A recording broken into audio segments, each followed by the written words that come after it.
반갑습니다. 차달TV의 김태훈 트레이더입니다. 오늘 같은 경우에는 최근에 핫섹터 세 종목으로 리딩 가이드를 잡아드릴 건데, 최근에 저희 한투연으로 가장 많이 질문 주셨던 세 가지 종목인데, 네오셈, 이스페타시스, 그리고 흥하해운, 이 세 가지 위주로 제가 가이드라인을 한번 잡아드릴 거고, 우선 오늘 국내 시장이 반등하면서 코스피 코스닥이 전체적으로 상승, 그리고 최근에 개인들이 투자하기가 아주 좋은 선초 시장이라고 볼 수 있죠.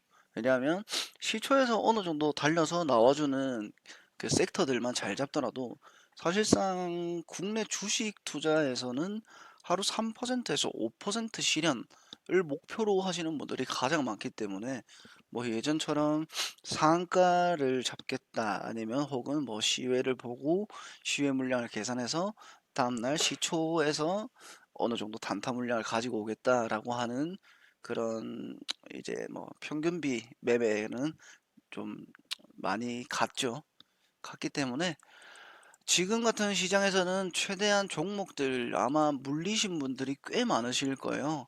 코로나 지수 이후부터 개인 투자자들이 손실을 보시는 분들이 100명 중에 90명 이상으로 나와 있는데 오늘처럼 모든 섹터들이 올랐던 이런 시장에서 추가 매수를 고려하는 게 아니라 이런 구간에서는 손익비를 잘 잡아서 그 손익비 구간에서 추세를 어떻게 이어가는지를 잘 잡으셔야 되기 때문에 우선 네오셈이랑 자 이수페타시스 그리고 흥하해운 세 가지 기준으로 한번 설명을 한번 드릴게요.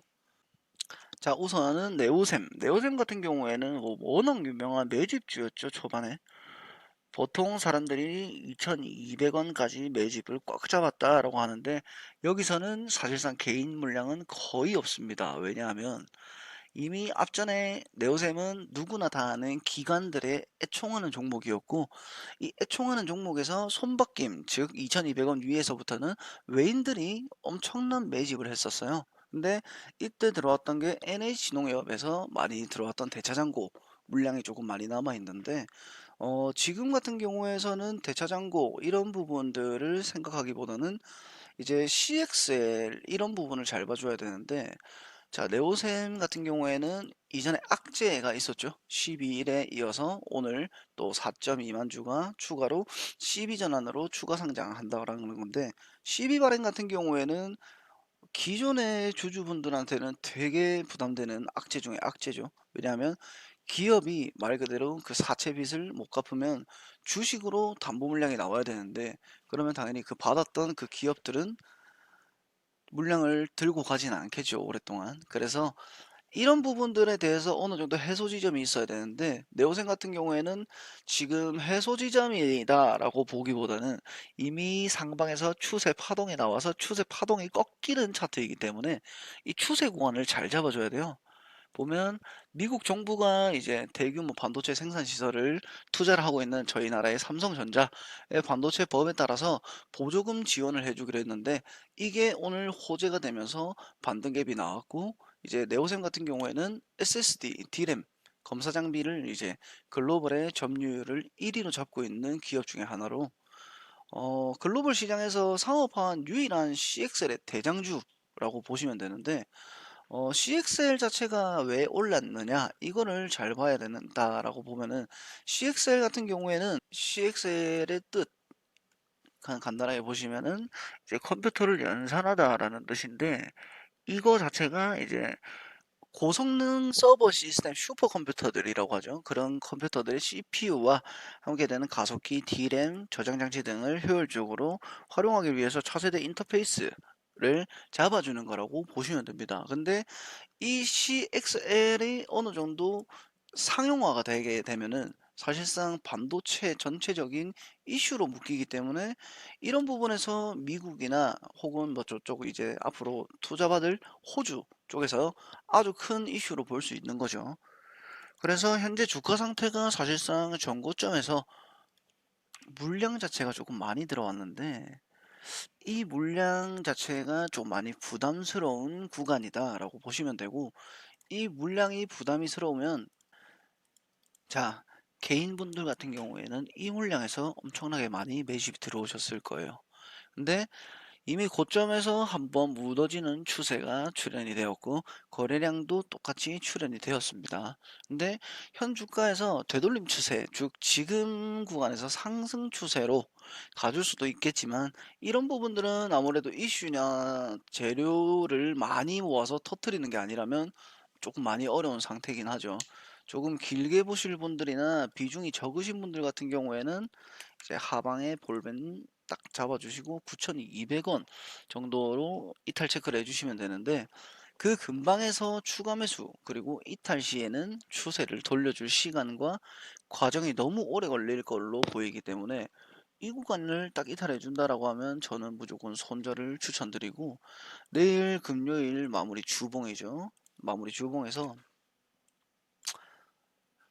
자 1300원 구간 조금 더 길게 보면 만원 구간이 깨지는 구간까지는 보셔도 됩니다. 근데 이 구간이 이탈을 하지 않는다라고 하면 저는 전 고점까지 물량을 소화할 수 있는 1차적인 대도 목표인 13,000원까지는 홀딩하시면서 다음 방향성을 잡아주는 게 좋다라고 보는 사람이기 때문에 이런 부분들만 좀 숙지해 주시고 지지 구간은 내일 같은 경우에는 만원이 깨지는지 안 깨지는지 확인하시고 그 다음은 이제 하방 구간에 9,600원을 다음 주 수요일에서 목요일까지 방어해 주는지 꼭 체크하시는 게 좋습니다. 이거 이탈하거나 혹은 아니면 이탈하지 않아서 네오셈의 방향성에 대해서 궁금하신 분들은 네오셈의 재무 이게 가장 중요하다라고 볼 수 있습니다. 왜냐하면 CB 추가권까지 떴기 때문에 조금 타이트하게 가이드를 잡아서 대응하실 분들은 이제 아래 한투현으로 문자 2번 보내주시면 저 차다리 직접 한번 연락드리고 네오셈뿐만 아니라 기타적인 종목들도 제가 웬만하면 전부 다 잡아드리고 있으니까 편하게 2번 보내주시면 네, 상담해 드리도록 하겠습니다. 자, 그리고 이수 페타시스 이제 이거는 PCB랑 AI 챗봇 관련하는 5G의 좀 유명한 종목이죠. 이거 같은 경우에는 저희 방분들이 제일 많이 질문 주셨던 건데 오늘 외인이랑 기간이 조금 많이 담았습니다. 이거 같은 경우에는 이수 페타시스 조금 많이 담아줬어요. 근데 이미 아실 분들은 다 아시겠지만 TSMC 실적이 좋다고 엔비디아가 상승한다고 이 수페타시스도 상승 기류를 기대할 수는 있겠죠. 근데 사실상 보면 엔비디아가 오른다고 그 다음날 바로 따라가는 종목이 아닙니다. 이 부분은 이수페타시스를 제가 한 6개월 정도 매매를 했었어요. 제가 샀던 구간이 딱 요쪽 구간 이 구간에서 매집을 해서 저희 무료 방문들이랑 같이 매매를 진행했고 제가 이 구간에서 한번 추가 매수를 했습니다. 왜냐하면 이미 여기서 상방 추세 구간이었기 때문에 이 추세를 돌파를 하고 올라타는 지점이었어요. 보시면 상방 재기준 추세 구간이 딱 여기. 그러면 이 추세 구간에서 저는 어느 정도 올라타는 모습이 나왔기 때문에 이 구간에서 이격 흐름을 보고 이제 심리도 상태에서 저는 추가 매수를 들어가서 이 구간에서 실현을 했고 이 구간에서 실현을 하고 나서 사실상 조금 많이 크게 올라갔었는데 이런 부분에 대해서 조금 아쉬워하진 않아요. 왜냐하면 이전에도 제가 말씀을 드렸던 게 이수 페타시스는 단기 추세도 통하지 않는 차트다. 이런 구간에서는 지지 구간이랑 저항 구간, 즉 기본기가 탄탄하게 잡혀 있어야 되고 그리고 가장 집중해야 되는 게 이 거래량입니다. 거래량이라는 거는 제가 누누이 말씀드리죠. 대한민국 주식시장에서는 절대 거짓 없는 깨끗한 지표, 누구도 속일 수 없는 지표라고 말씀을 드렸는데 오늘 이수페타시스 같은 경우에는 거래량도 괜찮았고 외인이랑 기관, 보험, 투신, 연기금 쪽에서 매집 물량도 꽤 많이 들어왔어요. 오늘 같은 경우에 최근에 조금 많이 잠잠했기도 했고 하락갭도 보였고 추세도 이탈했었지만 이 라인업에서 42,200원 구간을 돌파를 해주면 정말 좋겠지만 이 42,200원 구간을 돌파를 하기가 생각보다 쉽진 않습니다. 그리고 이거를 내일까지 뚫어줘야 된다라는 미션이 있으면 사실상 저는 지금 현실적으로 다음 주 수요일 전후로 42,200원 돌파 과정을 체크를 해주시는 게 가장 우선이고 추세와 상단 볼린저 밴드가 겹치는 골든 크로스 구간에서 돌파를 해주지 못한다.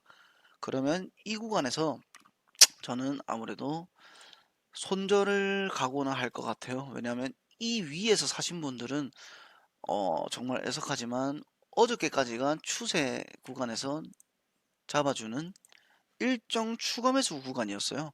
일정 추가 매수 구간에서 이미 추가 매집을 못했었고 3단 박스권에서 3층 길이도 못했기 때문에 위에서 익절을 하지 않았던 대가라고 보시면 되고, 내일 만약에 주가가 아마 상승 출발할 것 같은데 시간에서 조금 미지근했죠.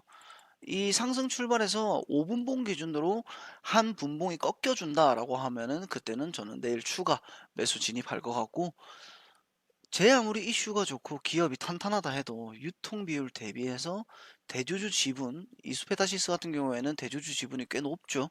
세력들이 쥐고 있는 유통 물량의 여부를 확인해야 되기 때문에 여기 이제 아래 구간 32,500원 선, 저는 이제 이 추세가 올라오는 기준으로 잡았을 때 32,500원 선은 최소한 손절가는 꼭 두어야 된다라고 보는 사람이라서, 여기까지는 최소 일반적인 분들이 따라오시기가 어렵진 않으실 거예요. 제가 뭐 지표에 대해서 풀어내면서 얘기를 드리거나 그런 게 없기 때문에, 이소페타시스 보유 중이신 분들은 이 42,200원, 그리고 내일 갭이 어떻게 시작해서 5분봉이 꺾이는지, 그리고 32,600원 이 구간을 이탈을 하는지만 잘 체크해 보시고, 혹시라도 내일 5분봉이 꺾였다 아니면 평단가가 42,000원 위에 있는데 어떻게 해야 되나요? 이런 분들 같은 경우에는 아래에 저희 회사 번호가 있습니다. 이 번호로 이소페타시스도 좋고 뭐 관련 섹터, 뭐 관련돼 있는 뭐 개별 종목들, 그리고 궁금하신 종목들에 대한 뭐 재무나 기업 방향성 그런 것들은 제가 직접 차단히 연락드리니까 아래 한 투연으로 문자 2번 보내주시면 제가 직접 한번 연락드릴게요.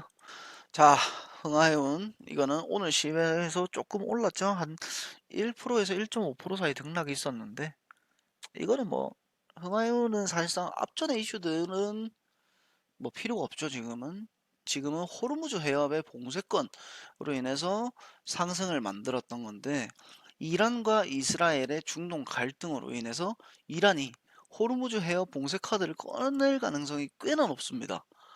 흥하해운은 이미 앞전에 많은 분들이 사랑도 하고 눈물도 흘렸던 종목인데, 해운 쪽 무역 관련으로는 크게 상승했고 고점에서 거래 수급이 꽤나 많았기 때문에 이 거래 수급 구간에서 매물대를 확인을 해보면, 자, 이 매물대, 3단 매물대를 다 감내를 해야 돼요. 이 3단 매물대를 전부 다 하방으로 압력이 눌리는지 안 눌리는지도 확인을 해줘야 되고, 지금 추세는 굉장히 좋은 편이고 거래량도 참 좋은데 손절가 세팅은 무조건 필수적으로 해놔야 됩니다. 해놨구나. 2695원인데 2650원 선까지는 여유롭게 잡아두시고, 2650원 선 이탈 없으면 전 개인적으로 흥하해오는 좀 양호하다라고 보여지고, 일반적으로 평단가 자체가 2300원 위로는 사실상 크게 뭐 없죠. 딱 이 박스권 매물대 3단 구간을 잘 봐줘야 되는데, 2,300원 아래에서는 매집 구간이라고 보시면 되고, 2,300원 위로부터는 이제부터는 대응의 영역이기 때문에 매집 물량이 쏠려 있는 단가라서 많이 애매한 구간 3,300원에서 2,650원까지가 이제 개인과 기관의 물량으로 파악이 되고, 여기서부터 리스크 관리를 강하게 들어가 준다라고 하면 제가 꼭 앞전에 말씀드린 2,650원 이거 손절가 세팅 꼭 하시고, 조금 더 길게 보신다 하셔도 2,540원 정도가 저는 마지노선으로 보입니다.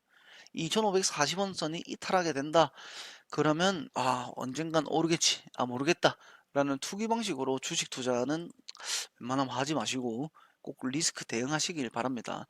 평단가가 너무 높아서 대응하시기가 어렵고, 이런 부분에 대해서 거래량이나 이제 섹터에 대해서 분석이 아예 안 되시는 분들은 최대한 이제 저한테 연락 주시면 제가 직접 내일이나 내일 모레 회사 통해서 연락 받아서 한 번씩 연락드리고 있으니까, 네, 편하게 아래 번호로 한투연으로 문자 2번 보내주시면 제가 직접 연락드리겠습니다.